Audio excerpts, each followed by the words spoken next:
Greetings, Chummer, and welcome back to another Rid 90s recap. This time for Season 2, Episode 21, Contact Tracing. After making all the necessary purchases for the day, the Neon Knights regroup with Boblin at the van and decide to head back to the underground lab. During the ride, Percy owns up to the fact that she has been in correspondence with her father, tells the group that she wants to meet up with him, and reveals that he found more evidence that someone has been surveilling the group. Boblin speaks up, saying that he has some personal matters to attend to in the weeks to come, noting that a lot has happened since the Delilah incident and that he needs to check in with some of his old contacts.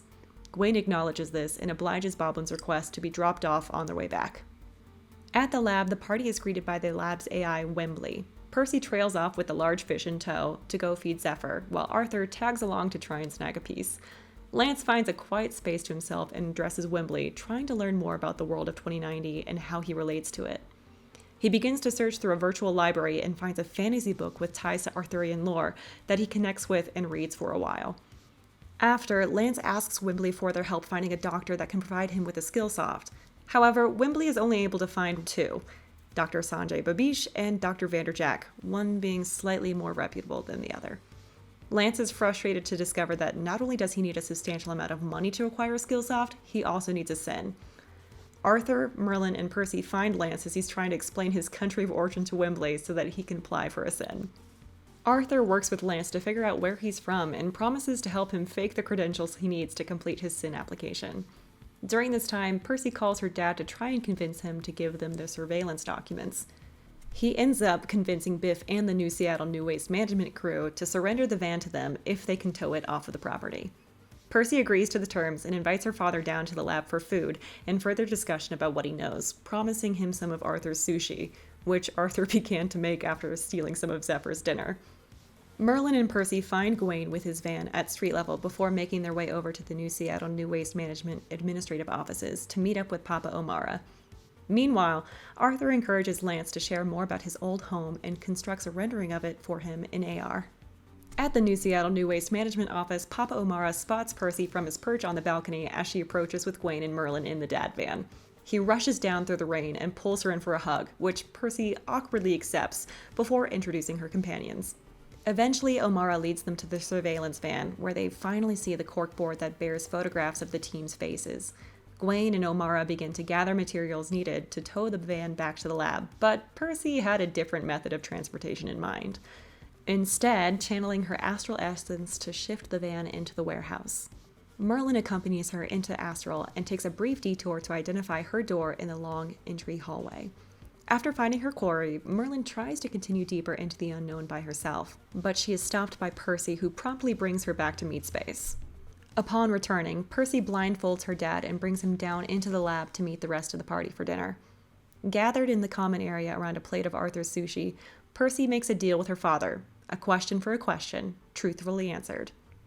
O'Mara starts, wondering where Percy had been the past 5 years and why the assassin version of her he met didn't remember who he was.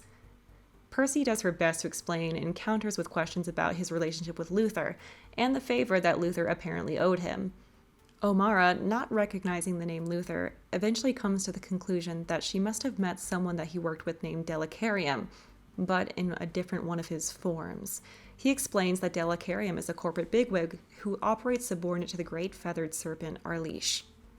O'Mara also explains how he went searching for Percy after she went missing and found the assassin named Silk, who was upset and confused by his presence. He said that she worked for an organization called The Exchange, but that he wasn't able to figure out much else. Arthur chimes in, calling O'Mara the Redfin, and receives a dirty look in response. Percy presses the issue and asks why the man at the tattoo parlor called him Silver Tongue O'Mara. O'Mara tries to dodge the question, but Arthur is able to infer that he may have been involved in some sort of illegal maritime trade back in the day. Percy asks if he's heard anything about Nuke or the rest of the gang, and he notes that Nuke has been missing for 2 to 3 months. His mother is worried since he was supposed to go off to college a year ago, but ended up going dark. O'Mara also shares that the surveillance van was found abandoned in the Renton district, presumably near Percy's apartment. And on a separate note, that he didn't like that Percy was getting involved with magic. He briefly mentions her mother and how perhaps it was inevitable that Percy got involved in magic, or that she just couldn't help herself, before excusing himself for the evening.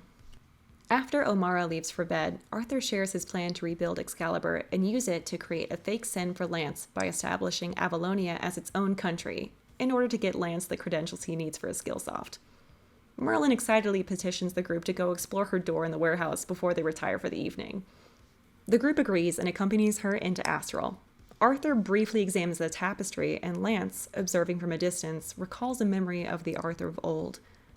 Merlin drags Percy beyond the door and into a hallway that seems literally frozen in time. Before them sprawls a cavernous library spanning a total of 8 floors. In the center is a large, stony, troll-like creature who is frozen mid-battle, a blast of red energy arching from its fingertips. Merlin barely hesitates before descending deeper into the library. Lance slowly follows behind the team, taking in the memories and eventually finding a book, Tools and Trades of the Night Farmer by Sir Lancelot of Camelot. Tune in next episode to find out what happens next. And always remember, the birds work for the bourgeoisie.